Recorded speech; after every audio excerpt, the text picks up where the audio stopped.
Hello everyone, today to be reacting to another Lemmino videos. The title of this video is Lost Colony of Roanoke or Roanoke. I don't know how you say it. I think this story is about the discovery of a settlement in North America or something. But this story should be interesting. Since the video is a little long, let's just watch it now.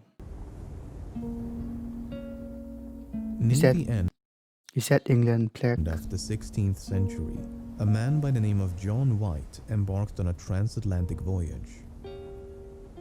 His destination was the island of Roanoke along the southeastern coast of North America. On this island, White had established an English colony some 3 years before, and he was now returning to resume his position as governor. But this is the Roanoke Island. After a long and difficult journey, White finally reached the site of the colony, only to find the more than 100 men, women and children he'd left behind had disappeared. A secret message carved into a tree was one of the only clues left behind at the scene.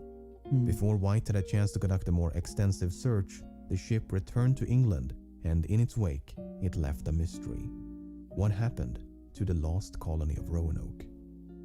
Yeah, what happened? There's like 100 people, right? Before we can tackle the lost colony, we first need to understand the events leading up to its disappearance.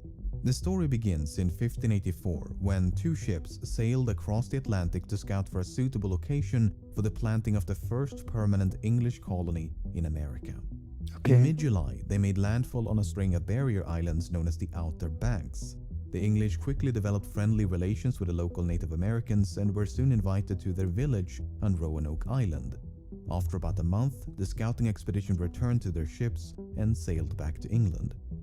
Upon the expedition's return in late September, the man in charge of the enterprise, Walter Raleigh, immediately began preparations to plant a permanent colony somewhere along the Outer Banks.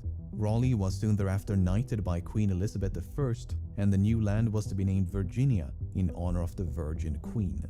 In April of 1585, a fleet of 7 ships departed England with a complement of roughly 600 men and loaded with enough provisions to sustain the colony for about a year.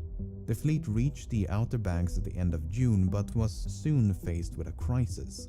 Navigating the waters of the Outer Banks can be notoriously treacherous, as indicated by these sinking ships. So this area sinks ships. And when the flagship passed through one of the shallow inlets, it struck a shoal and was nearly destroyed. As the flagship carried the bulk of the provisions and most of it was now spoiled by seawater, the scope of the colony had to be dramatically reduced. About 100 men, far fewer than initially intended, were stationed on Roanoke Island, and with the natives' approval, they began construction of what was to become the Roanoke colony. The island was primarily chosen for its strategic value. It provided quick access to the ocean while still making the colony invisible to Spanish patrols. You see, Spain had already colonized and laid claim to much of what the English now called Virginia, so they had to be careful not to attract any unwanted attention. A second wave of supplies and reinforcements was expected to arrive before the winter, but unbeknownst to the colonists, the resupply mission had been countermanded by the Queen to deal with more pressing concerns back in England. As such, once the colonists ran out of food, they had to rely on the generosity of the natives. However, the natives only had so much to spare and struggled to meet increasing demands by the colonists. This overdependence quickly began to strain their relationship. Yeah, the tribes can fit like 100 people every day. Meanwhile, people had begun to notice a disturbing trend. Every time the English visited a Native American village, many of its inhabitants would inexplicably collapse and die. The natives believed the English could kill from a distance by shooting invisible bullets, and they were not too far off. While unknown at the time, the English were carrying deadly pathogens to which the natives lacked immunity, and thus an epidemic was unwittingly unleashed upon the indigenous population. So the English settlement carried pathogens disease. The two leaders back on Roanoke, Colonial Governor Ralph Lane and Indian chieftain Wingina, eventually grew so suspicious of one another that cohabitation was no longer possible. Wingina decided to remove his people from the island and retreated to a larger village on the mainland. Meanwhile, Lane came to believe that Wingina had formed an alliance with other tribes and that they were plotting to launch an attack against the colony. Whether he was paranoid or not, Lane decided to take preemptive action. On the 1st of June 1586, Lane and his men made their way to the mainland village and massacred its people. One of the Englishmen chased after and decapitated Wingina, and his head was later impaled outside of the colony. And what happened next? A large English fleet commanded by the renowned sea captain Sir Francis Drake dropped by the Outer Banks on its way back to England. Given the lack of food and violent clashes with the natives, it was decided to abandon the colony. Next to Virginia then. The colonists were hastily evacuated off the island, and then after 9 long months, they all returned home. All except 3 who were not located in time for the evacuation, and so the fleet left them behind. They were never heard from again. They left 3 people and maybe they died. If the scouting expedition of 1584 had been a resounding success, the colony of 1585 was a categorical failure. Relations with the Native Americans had completely fallen apart, the severe lack of food had made life miserable, and they had failed to track down rumored sources of gold and copper which could have made the venture worthwhile. Gold. In spite of all this, at least one man was eager to return. His name was John White. John White was White. a painter and artist by trade, and many of the maps and sketches that you've seen so far were either drawn by him or based on his work. Somewhat ironically, however, there are no surviving portraits of White himself.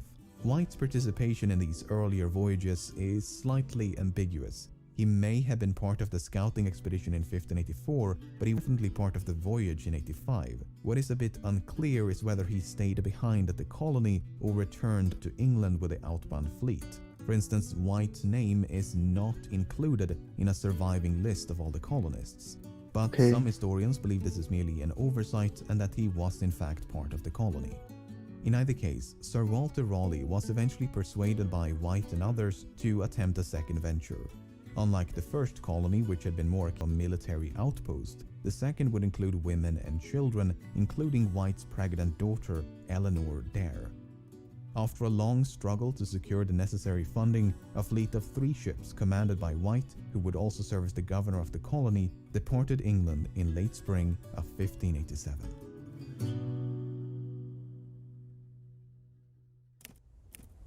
Chapter 2, The Lost Colony. The misfortune of the first colony did not end with its evacuation in 1586. Only days later, a ship filled with provisions sent by Sir Walter Raleigh arrived at the Outer Banks. The crew spent some time searching for the colonists, but when they found no sign of them, including the 3 men that had been left behind, they returned home. The same thing happened 2 weeks later when an English-bound fleet loaded with supplies and reinforcements also found the colony deserted. Unwilling to leave the colony vacant, however, the captain left 15 crewmen on Roanoke before the fleet resumed course for England. John White had been told about the 15 crewmen before he departed, so when his fleet approached the Outer Banks in late July of 1587, he intended to pay them a visit. But this is where things get confusing. You see, the second colony was never intended to be established on Roanoke. After all, the long list of complications encountered by the first colony made it clear that Roanoke was far from an ideal location. Instead, the second colony, or the city of Raleigh as the man in charge had so immodestly named it, was to be planted somewhere along the coast of Chesapeake Bay. This made a lot more sense. The water was deeper to allow for larger ships and not nearly as precarious as those around the Outer Banks. There was plenty of open space, the soil was more fertile, and all around it seemed an improvement to Roanoke Island.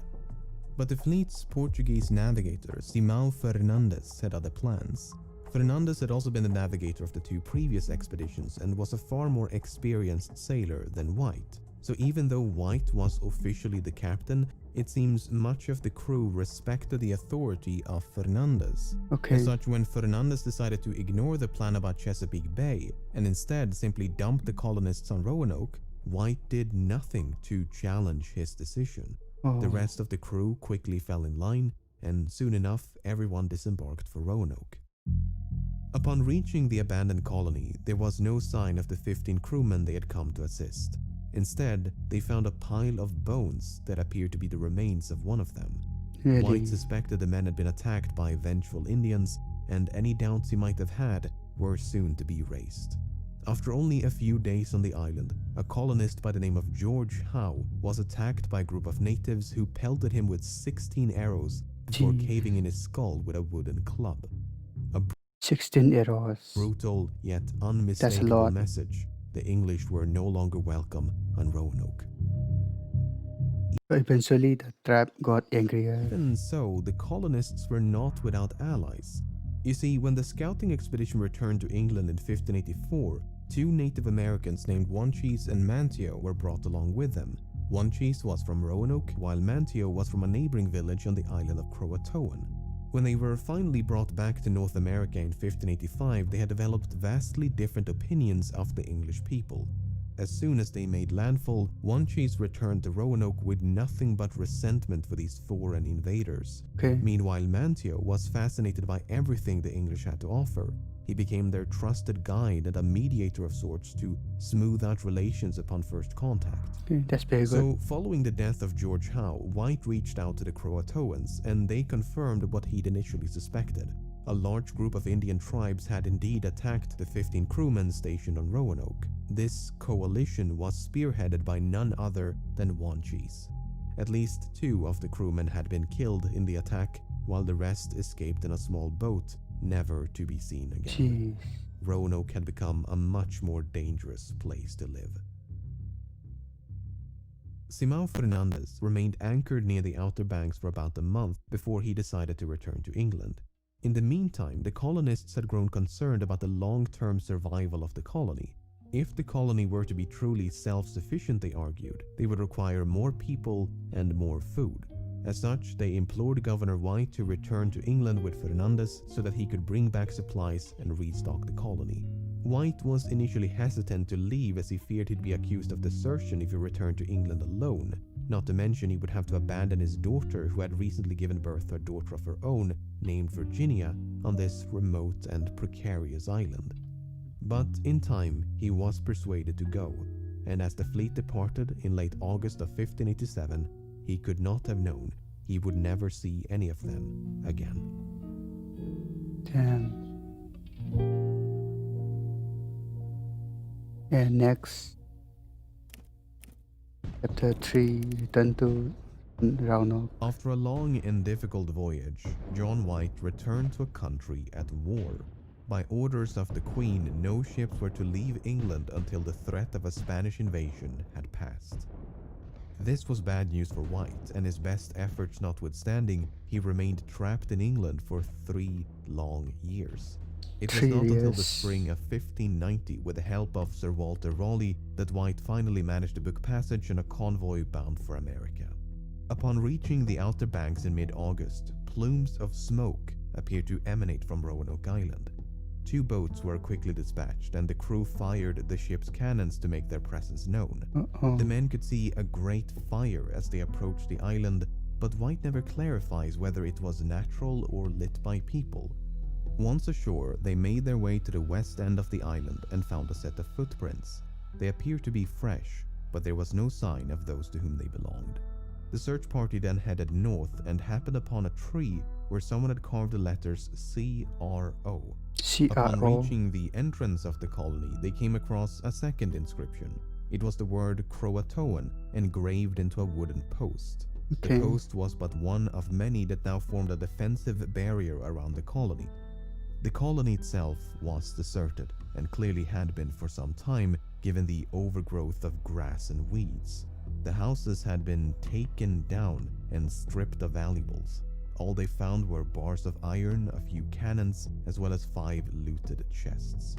There was no Hey, how did they disappear trace of the then? roughly 115 colonists, nor the small boats left in their possession.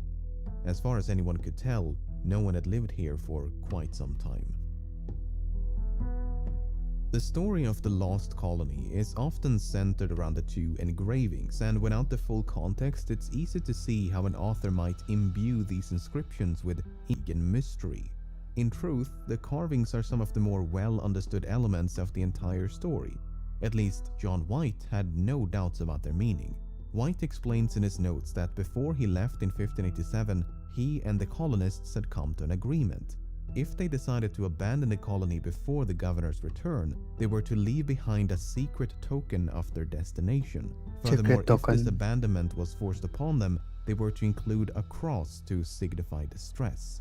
Because no such cross had been found, White was confident the colonists had safely relocated to the island of Croatoan.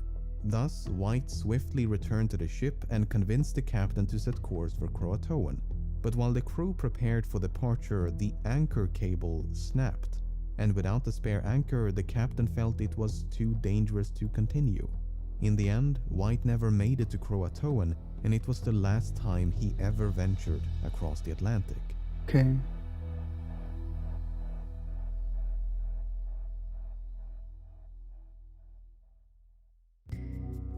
While an unsatisfying conclusion, it seems relatively safe to assume the lost colony of Roanoke simply relocated to the island of Croatoan. Case closed? I don't know. Well, not quite. You see, while explaining the meaning of the inscriptions, White revealed another interesting yet puzzling detail. With a single sentence, White explains that before he left in 1587, the colonists were preparing to move 50 miles into the mainland. While Croatoan is about 50 miles south of Roanoke, it's also an island, distinctly not part of the mainland. As such, this lone sentence introduces, if but a modicum of doubt, to White's version of events. Perhaps Croatoan was not their intended destination after all. If so, where could they have gone? Okay. Except for centuries of what is this? Breadcrumbs. 20 years after the Roanoke colony was lost, the Anglo-Spanish War had come to an end. John White faded into obscurity, and Sir Walter Raleigh had been found guilty of treason for conspiring against the crown. Yeah, I know, it's a whole other thing. Anyway, renewed interest in America saw the plantation of a third colony in 1607. The Jamestown colony was established within the borders of a vast confederacy of Native American tribes ruled by a man the English called Powhatan. One day, Powhatan captured the future governor of the colony, John Smith, and told him about the place where men wearing European clothing lived. Then, after his release in 1608, Smith drew a rough map of Virginia, and this is one of the notations. Unfortunately, this claim and others just like it were never properly investigated, so we can never know if this was So is the last sentence the real handwriting? I won't understand a thing. anything more than a rumor. Another unconfirmed report was that all but a few of the colonists had been massacred by Powhatan. The survivors of this slaughter at Roanoke had then supposedly scattered across the region. The problem is, White did not report any human remains or signs of a battle when he returned to Roanoke in 1590. Even so, an acquaintance of John Smith later wrote that Powhatan had confessed to the massacre after Smith was captured. Smith himself, however, makes no mention of this alleged confession, and he was not exactly known to shy away from embellishment. Okay. Pocahontas. Other reports included sightings of Native American children with unusually pale skin and blonde hair, which led many to suspect they could be the descendants of the lost colonists. What they had no way of knowing at the time, however, was that albinism is far more prevalent among Native Americans than Europeans. Okay. A more solid lead emerged a full century later when the English explorer John Lawson made contact with a tribe known as the Hatteras. The Hatteras occupied the same land as the Croatoans, but the island was now much larger and known as Hatteras Island after a storm had closed one of the inlets. The Hatteras explained to Lawson that some of their ancestors had been white and able to read. Several members of the tribe also had gray eyes, a unique trait of the Hatteras according to Lawson. They also spoke of a local legend about a ghost ship, which they referred to as Sir Walter Raleigh's ship. Hearing all this, Lawson grew convinced the Hatteras was in fact the descendants of the lost colony. Much like John White, Lawson believed the colony had been relocated to Croatoan, and over time the two peoples had become one. Okay, so we now have two sources over a century apart arguing for the same version of events. John White says they went to Croatoan because carvings. John Lawson says they went to Croatoan because grey ice and ghosts. Not the most decisive evidence perhaps, but it does make for a compelling argument. Following Lawson's encounter with the Hatteras in 1701, nothing of significance would be uncovered for centuries. That is until the late 1930s, when a series of peculiar stones suddenly brought the mystery back to life. The stones had been inscribed with messages supposedly written by Eleanor Dare, the daughter of John White. Unfortunately, they all turned out to be fake. Okay. Well, all except the first stone, whose authenticity remains in doubt. This stone features a message from Dare addressed to White in which she describes the tragic death of her husband and child. The composition of the stone makes it well suited for inscribing a message, but a poor choice for a forger, as they would have had to chemically age the fresh markings to match the weathered surface. It would not have been impossible, but quite difficult to do so in the 1930s. It might be real though. On the other hand, the man who supposedly found the stone was never heard from again, and the precise location of its discovery was conveniently kept secret. The credibility of the writing is equally contested, and there's just no consensus on what to make of it. Modern archaeological research has also been plagued by uncertainties. Excavations at Roanoke have mostly confirmed the presence of a 16th century English colony, but have done little in the way of determining its fate. Meanwhile, excavations on Hatteras has yielded a mix of Native American and European artifacts, including the hilt of a light sword, but nothing that can be definitively linked to the lost colony. To make matters worse, much of the evidence may now be underwater due to centuries of shifting sands and erosion of the islands. It was partially out of frustration for this lack of progress that researchers made a remarkable discovery in late 2011. While inspecting White's map of Virginia, a member of the First Colony Foundation took note of these patches. Historically, patches like these have been used to correct minor mistakes, so no one had ever given them a second thought. This time, someone did and had the patches carefully examined. Underneath the lower patch, they found exactly what you'd expect: minor corrections. Underneath the upper patch, however, they found this. This four-pointed star is a typical representation of a fort. A comparable symbol can be seen on this map from the early 17th century. The paint used to draw the symbol matches the paint used elsewhere on the map, including the corrections drawn on top of the lower patch, suggesting it was drawn and concealed by White himself. More puzzling still, a slightly smaller four-pointed star enclosed by two concentric squares has been painted with invisible ink on top of the patch. This symbol can even be faintly discerned with the naked eye, meaning it's been hiding in plain sight all along. Finally, this fort is situated on the mainland, approximately 50 miles west of Roanoke.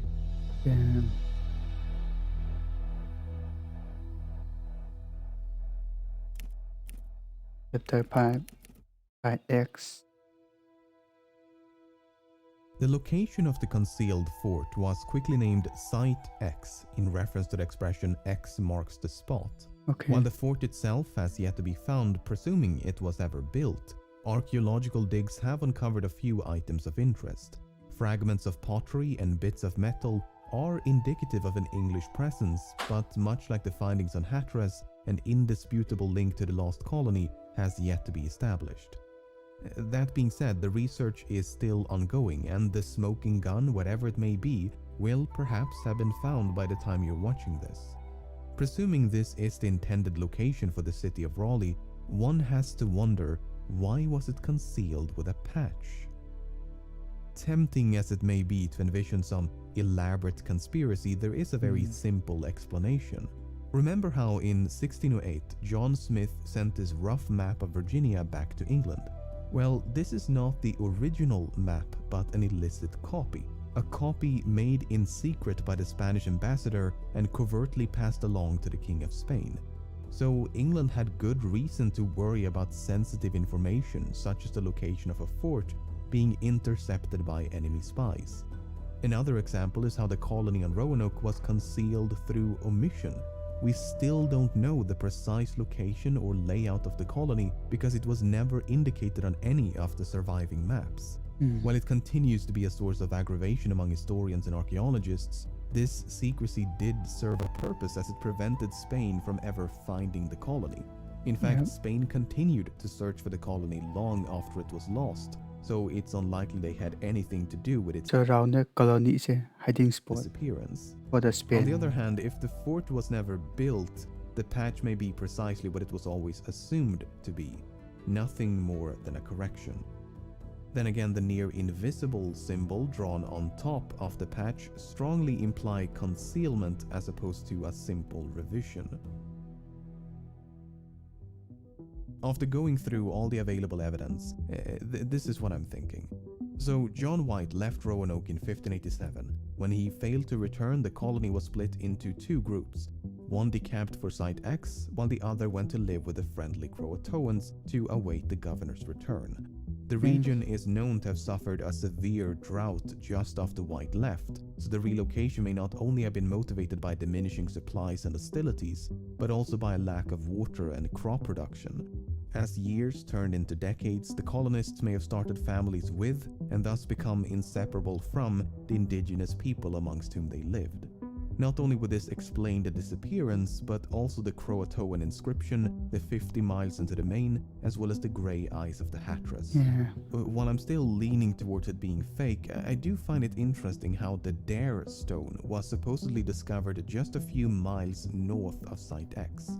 After all, if you're a hoaxer and you want to convince 1930s America that this stone is genuine, why claim you found it so far away from Roanoke? One should also keep in mind that much of the evidence relies solely on the words and paintings of one man.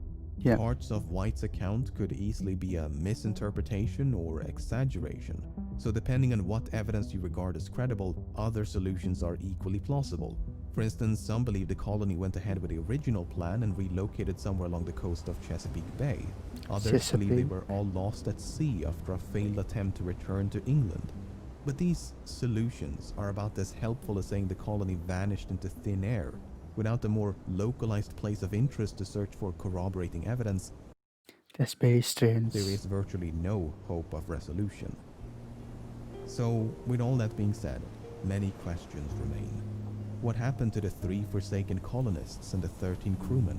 Why did Simão Fernandes disobey orders and dump the colonists on Roanoke? Why was one of the 2 engravings left incomplete? Why was everyone named John? As for the most important question of them all, well, if there is an answer to that question, chances are it lies buried somewhere at Site X, just waiting to be found. So we'll never know what happened to Roanoke Island. It was a pretty good story. I really enjoyed it. Maybe all the people were gathered up in the Site X only, or died midway. I don't know, it's confusing. Let me know down in the comments what other videos would you like me to react to next. If you want to check out all my recommended equipment used in this video, check out the playlist below, which I get a small commission but no extra cost to you. And don't hesitate to comment what you thought about this video. Okay, I'm gonna end the video there. Make sure you subscribe so this channel gets more subscribers. Hit that bell notification so you won't miss any uploads. Like the video too to help out YouTube to recommend this video to many people around the world, and share this video with your friends, family and relatives, and I will see you in the next video. Bye bye.